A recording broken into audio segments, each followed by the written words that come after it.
Welcome, everyone. Today, we're diving straight into an ecosystem that is, well, just as mysterious as it is massive. I'm talking about the Amazon rainforest. It spans millions of square kilometers across South America, and it actually contains more species of plants and animals than literally any other ecosystem on the planet.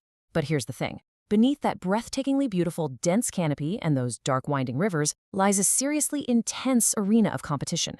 In this explainer, we're going to investigate the incredible and honestly sometimes truly terrifying evolutionary adaptations that the inhabitants of the Amazon have developed just to survive. So it begs the ultimate question, right? How do you survive the most dangerous jungle on Earth? When you're surrounded by this level of extreme biodiversity, you basically have two choices. You either have to stand out, or you have to hide perfectly. The creatures hidden throughout the Amazon have evolved a terrifying array of survival tactics. We're talking everything from deadly venom and crushing strength to electric attacks and just unmatched stealth. These adaptations make them some of the absolute most feared and fascinating creatures in the natural world. Okay, let's dive into this. Here is our roadmap.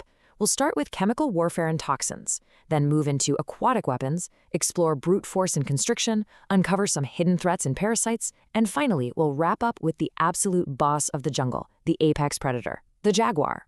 Starting off with Section 1. Chemical warfare and toxins.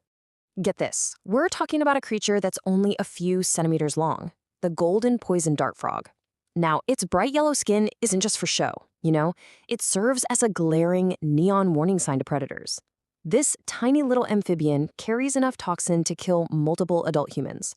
It is literally nature's ultimate biological weapon. In fact, this evolutionary defense mechanism is so incredibly effective that indigenous tribes historically harnessed these exact toxins to tip their hunting darts. It's the perfect example of how massive power can come in very, very small packages. But hey, amphibians aren't the only ones utilizing chemical warfare out there. The rainforest floor is actively patrolled by some truly monstrous invertebrates. Unlike web-building spiders that just sit around and wait for a meal, the Brazilian wandering spider actively roams the forest floor at night to hunt. Its venom causes intense pain, paralysis, and yep, it can even be fatal. Sharing that dark forest floor is the Amazonian giant centipede, which, get ready for this, can grow over 30 centimeters long. Armed with venomous claws, it aggressively attacks insects, rodents, frogs, and even bats, causing extreme swelling and absolute agony with its bite. And that brings us to this incredibly visceral quote used by scientists to describe the sting of the bullet ant. It's famous for delivering what is widely considered the absolute most painful insect sting on Earth. Victims have compared the sheer agony to being, well, shot by a bullet. And the truly terrifying part? This intense, throbbing pain can last for more than a full day. It is a highly effective chemical deterrent, ensuring that practically nothing messes with this insect twice. Wrapping up our look at chemical warfare, we absolutely have to mention the reptiles, specifically the fer de lance. This highly venomous pit viper is an absolute master of camouflage. It hides among the dead leaves, just waiting to ambush its prey.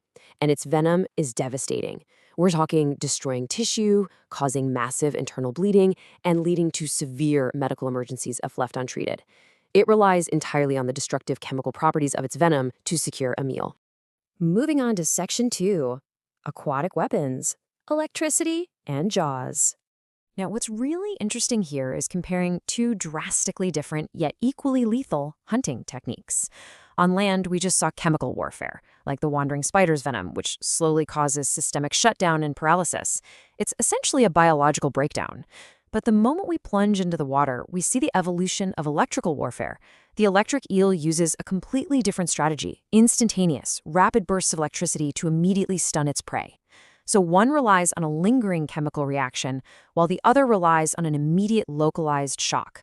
Both are just incredibly effective adaptations to their specific environments. And when we talk about that electrical shock, the numbers are just staggering. Electric eels are capable of generating bursts of up to hundreds of volts.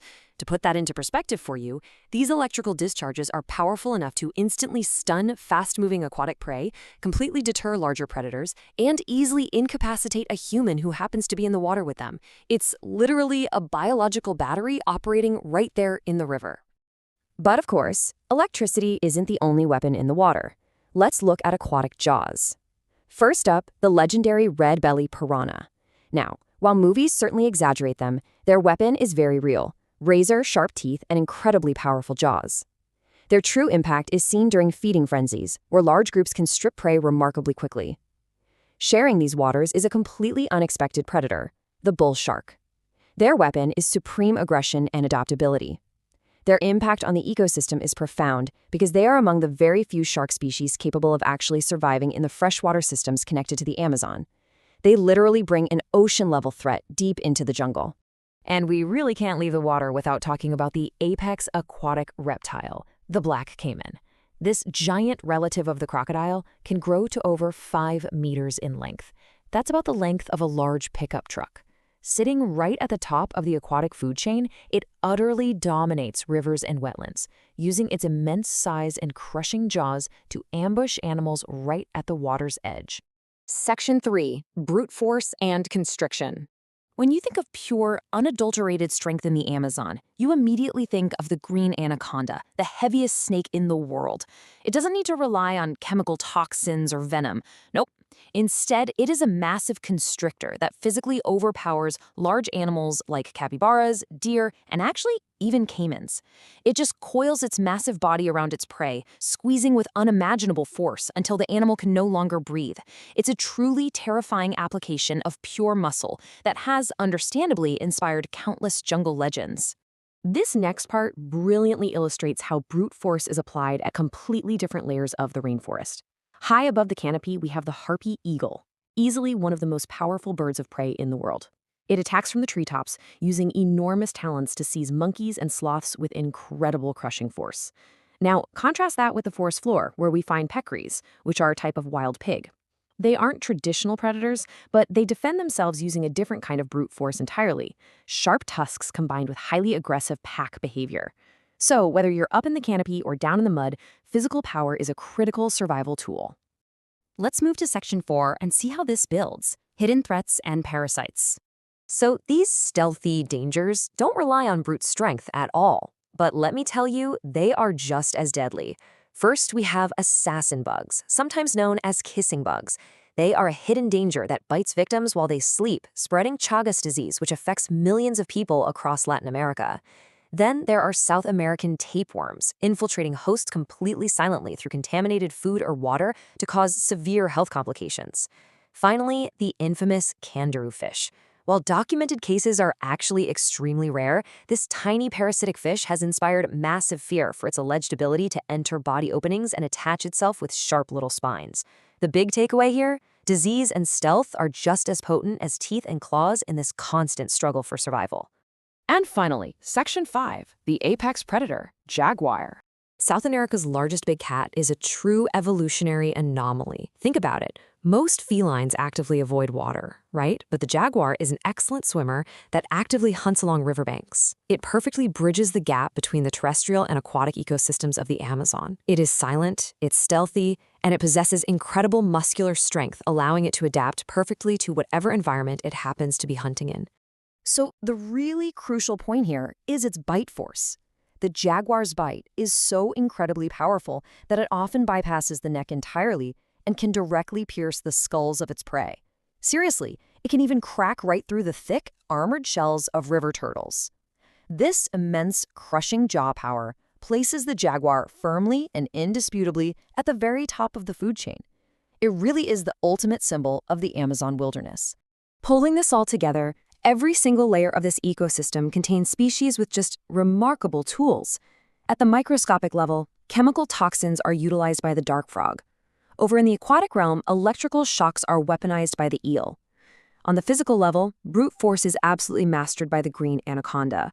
And at the apex level, stealth combined with crushing jaws makes the jaguar the undisputed king of the jungle.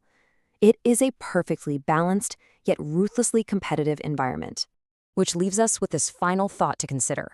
With all these deadly evolutionary weapons, venom, electricity, fangs, and disease, is the Amazon simply a place to be feared?